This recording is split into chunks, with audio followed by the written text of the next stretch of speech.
Vem viver um dia muito estranho comigo, com o direito de ir pra praça ver as luzes de Natal e não ter nenhuma luz de Natal. E um monte de Papai Noel reunido fazendo happy hour. Não vai ter luz hoje. Tipo assim, porque não faz sentido. Aí vai ficar todo mundo aqui, tipo, achando que vai ter luz lá dentro e não vai ter.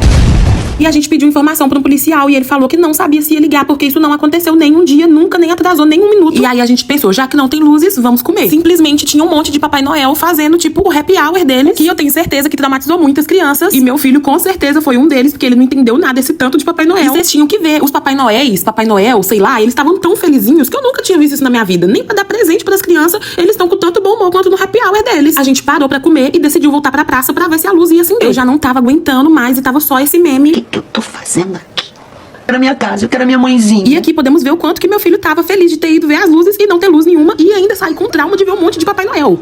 Muito chato. Tá muito chato? E aí chamamos o Uber pra ir embora. Quando já tava 2 minutos o Uber, a praça acendeu.